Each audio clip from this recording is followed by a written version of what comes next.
Rob, Julie, a lot of Republicans are here, including incumbent Mike Flood, the projected winner of the 1st District. He's on stage right now, but a race that has not been called, Nebraska's 2nd District. Incumbent Don Bacon versus State Senator Tony Vargas. I'm joined now by Matthew Zacher, the Bacon campaign manager. Matthew, what's the vibe right now? Well, we're down by less than 6,000 votes. We have tens of thousands of Election Day votes in Douglas County, probably 15 to 20,000 Election Day votes in Sarpy and Saunders. So we feel like the bulk of the remaining vote is going to trend our way, so we're cautiously optimistic. Cautiously optimistic. Were you surprised by the early numbers at all? Not particularly, but I think things are definitely trending our way, and that's always a welcome surprise. What's been the toughest thing about this campaign? I think anyone that said that they knew what was going to happen tonight, that's the first sign that they have no idea what was going to happen tonight. So it was an election of unknowns, but I think ultimately Don's brand is the most effective Republican in Congress, the most bipartisan Republican in Congress, the most effective member for national security in the U.S. House.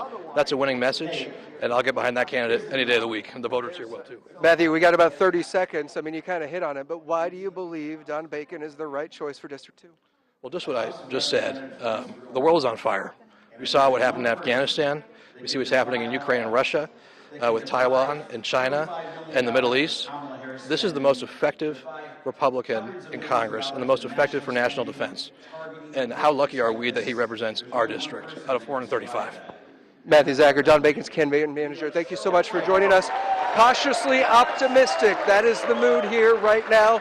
A long night ahead. Rob, Julie, back to you.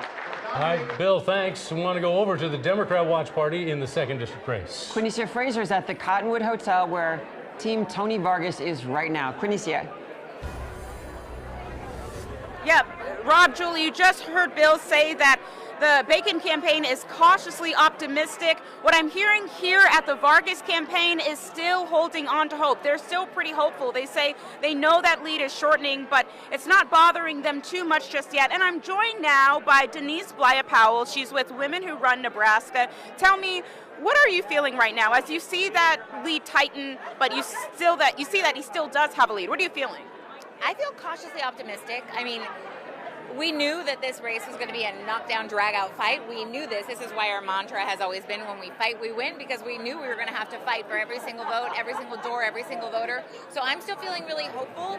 I'm feeling really energized by some of the results that we're seeing from the Vargas race. And I'm still feeling really good about the Harris race and all those down-ballot races. So I'm crossing my fingers, but I'm still feeling good about tonight. I wanted to ask you about the Harris race. You know, we could see the first female president of the United States. But, you know, those numbers are coming in, those electoral votes are coming in from other states that are going in Trump's direction. How nervous are you feeling? I'm not too nervous just yet. I have a lot of faith in Douglas County and our Congressional District 2, and I think we're going to deliver a blue dot, and I think there is possibility for other states to come in hot.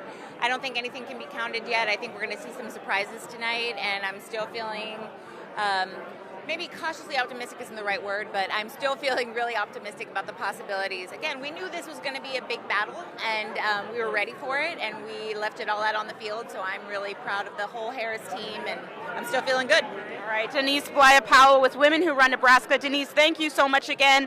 And like she said, these are tight races we're talking about, so we're going to be following things throughout the night. You can see cheers here for the U.S. Senate race with Deb Fischer and Dan Osborne. But yeah, a lot of energy here. I'm going to take it back to you guys in the studio. Again, lots of energy, excited crowd here. Thanks, Quinicia.